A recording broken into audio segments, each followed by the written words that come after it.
A Stoughton police detective almost got away with murder.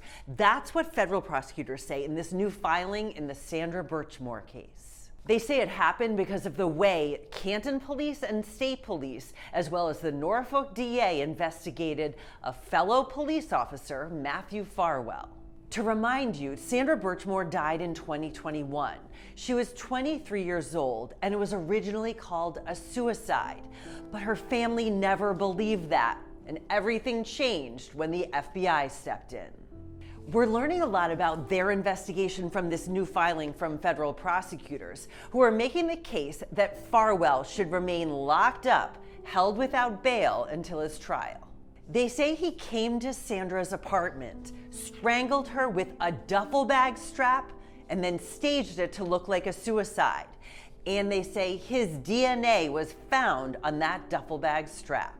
They say Farwell believed he was the father of her unborn child and was also trying to cover up statutory rape, because they say he started having sex with Sandra when she was just 15 years old.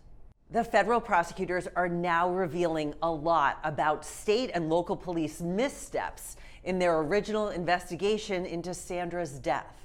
Let's start with this video. I got it through a public records request, and it shows Stoughton Police Detective Matthew Farwell entering Sandra Birchmore's apartment building on the day she died. That was February 1st, 2021. Canton and state police had this video 5 days later, and they knew pretty quickly it was Farwell. But instead of getting a search warrant or bringing Farwell in for an interrogation, state investigators met with him in an elementary school parking lot, and they said they talked for 30 to 40 minutes. We now know that they didn't ask Farwell for a DNA sample and didn't go through his personal cell phone that day. By the time Farwell did turn his phone over days later, he told a witness he had, quote, wiped it. We also learned from this filing that there was male DNA on that duffel bag strap that was around Sandra's neck. But because state and local police had never collected Farwell's DNA, they didn't know it was his until 3 years later when the feds took over. Federal prosecutors also point to problems with how the state medical examiner ruled Sandra's death a suicide. Canton police made a quick conclusion. They told the medical examiner's office soon after responding that there was, quote, no foul play, and she died from suicide by hanging.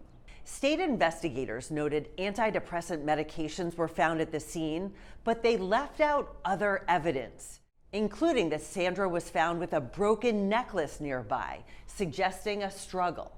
And at the time of the autopsy, investigators still hadn't reviewed Sandra's cell phone. That meant the medical examiner didn't know it had evidence that Farwell was in the apartment when Sandra's phone recorded its final step data, and that her phone was never accessed again after Farwell left the apartment. Another thing the medical examiner didn't know, 11 days before Sandra's death, someone called the Stoughton Police Department and reported Farwell and Sandra had been having a sexual relationship.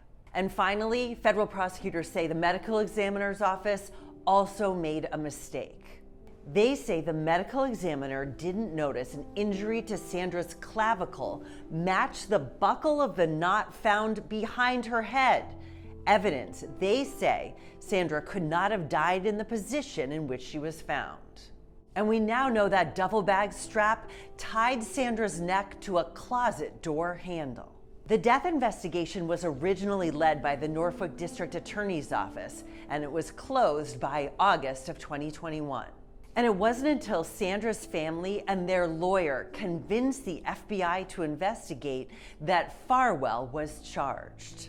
Farwell's attorney has not responded to our request for a comment. The Norfolk DA's office says they can't comment on an open investigation.